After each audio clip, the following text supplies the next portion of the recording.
रास्ते फुल हो गए।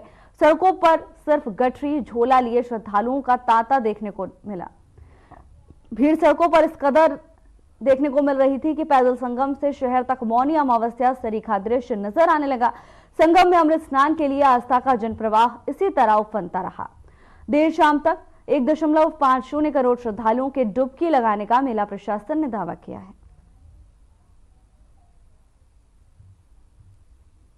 और देखिए, ये तस्वीरें प्रयागराज के महाकुंभ से हैं। 144 वर्षों बाद इस भव्य पल का गवाह बनने का इन सभी श्रद्धालुओं को मौका मिला है और यही कारण है कि भारी उत्साह के साथ, भारी जोश के साथ श्रद्धालु महाकुंभ पहुंच रहे हैं और आस्था की डुबकी लगाने के लिए आतुर हैं। देखिए कैसे श्रद्धालुओं का जनसैलाब यहां पर देखा जा रहा है। महाकुंभ के साथ साथ प्रयागराज पहुंचने वाले रास्तों में भी आपको इसी तरह की भीड़ दिखाई देगी। जिन हाईवे पर, जिन सड़कों पर वाहन तेज रफ्तार से चलते थे, वहां अब आपको वाहन रेंगते हुए धीमी गति में दिखाई देंगे। एक तरफ जहां महाकुंभ में आस्था का सैलाब है, श्रद्धालु बेहिसाब हैं, तो वहीं वाराणसी, अयोध्या में श्रद्धालुओं की भीड़ अलौकिक है। लेकिन अफसोस, इस पर भी सियासत अब जोर पकड़ रही है। आरजेडी प्रमुख लालू यादव का कहना है कि फालतू है महाकुंभ, कुंभ का कोई मतलब ही नहीं, ये सब बकवास है। ये लालू यादव का बयान हम आपको बता रहे हैं। लालू यादव ने कहा कि उस महाकुंभ को फालतू कह रहे हैं जिसका आज 35वां दिन ही है, लेकिन अब तक 51.47 करोड़ से अधिक श्रद्धालु गंगा में डुबकी लगा चुके हैं। इस महाकुंभ को लेकर सियासत ने जोर पकड़ लिया है।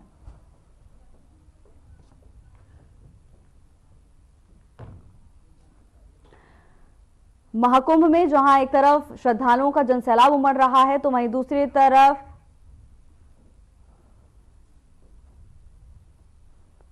और इसी पर ज्यादा जानकारी के साथ हमारे मैनेजिंग एडिटर अनिल मिश्रा हमारे साथ जुड़ गए हैं। अनिल जी, देखिए, एक तरफ महाकुंभ जिसमें भक्तों की भारी आस्था है, भारी भीड़ होने के बावजूद लोग वहां पहुंच रहे हैं, और दूसरी तरफ सियासी बयानबाजियां, क्या कहेंगे आप? निश्चित रूप से महाकुंभ एक बड़ा महापर्व है और उस महापर्व पर जिस ढंग से सरकार ने तैयारियां की थी और लोगों से आह्वान भी किया था और लोगों की एक आस्था और श्रद्धा, क्योंकि उसमें बताया गया 144 साल बाद ऐसा ग्रह नक्षत्रों का योग है जिसके कारण महापर्व की एक महत्ता बढ़ती है, उसको देखते हुए जनता निश्चित रूप से ज्यादा मात्रा में वहां पहुंचने की कोशिश भी कर रही है और वहां पर जाकर संगम में डुबकी लगाकर कहीं न कहीं अपनी आस्था को प्रदर्शित करना चाहती है। लेकिन जहां 50 करोड़ के लगभग पब्लिक आती है, तो इस तरह की व्यवस्था को कंट्रोल करना निश्चित रूप से एक बड़ी चुनौती होती है और उस चुनौती को पूरा करने में सरकार ने कोई कसर नहीं छोड़ी है। वो पूरी तरह से इंतजाम किए बैठी है। लेकिन हाँ, क्योंकि दुर्भाग्यवश एक इलाहाबाद में, प्रयागराज में एक घटना पहले भगदड़ की होती है जिसमें कुछ लोगों की जान भी चली जाती है, तो उसको लेकर पहले विपक्षी सियासी हमले करते हैं, क्योंकि व्यवस्थाओं में कई तरह की कमियां बताने का प्रयास किया जाता है। उसके बाद परसों जिस तरह से नई दिल्ली रेलवे स्टेशन पर दोबारा उसी प्रयागराज के महाकुंभ से जुड़ी हुई एक घटना फिर भगदड़ की होती है और वो नई दिल्ली रेलवे स्टेशन पर होती है, जबकि देश की राजधानी है और सबसे बड़ा स्टेशन माना जाता है जहां सारी सुरक्षा व्यवस्था चुस्त दुरुस्त हर पल रहती है। वहां पर इस तरह का होना एक विपक्षी पार्टियों या नेताओं को एक सियासी हमले करने का मौका जरूर देती है, लेकिन मुझे ऐसा लगता है कि शायद ये सियासी हमले करने का मौका नहीं है, क्योंकि कहीं न कहीं कमियां कुछ न कुछ रह जाती हैं सरकार की तरफ से और कहीं न कहीं कुछ कमियां और खामियां जनता के द्वारा वहां पर पैदा कर दी जाती है, जिसके कारण इस तरह की परिस्थिति पैदा होती है जिसमें कुछ नुकसान भी होता है। तो खैर, ये तो राजनीतिक सियासी एक आरोप प्रत्यारोप का दौर चलता रहेगा, लेकिन सरकार उस पर सख्ती से कार्रवाई कर रही है। जी देखिए अनिल जी, ऐसे जो बयान सामने आते हैं कहीं ना कहीं जनता के दिल में बैठ जाते हैं और खासकर जब ऐसे बयानों का केंद्र आस्था हो तो विपक्ष को नुकसान उठाना पड़ सकता है। आपका बहुत बहुत धन्यवाद हमारे साथ जुड़ने के लिए। चलिए अगली खबर की ओर आगे बढ़ेंगे, जहां कानपुर की कल्याणपुर पुलिस को बड़ी सफलता मिली है। पुलिस ने 2 शातिर चोरों को गिरफ्तार कर लिया। शातिरों के पास से विदेशी मुद्रा के साथ लाखों का सामान बरामद हुआ है। पाकिस्तान, अमेरिका, श्रीलंका, नेपाल, सिंगापुर सहित कई देशों की मुद्राएं बरामद की गई।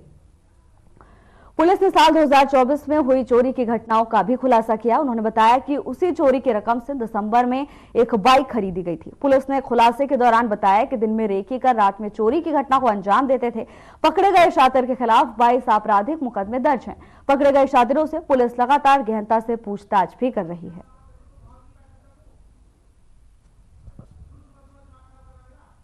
सेक्टर 49 थाना क्षेत्र के आगापुर गांव में बारात के दौरान हुई हर्ष फायरिंग से एक 2.5 साल के मासूम बच्चे की दर्दनाक मौत हो गई।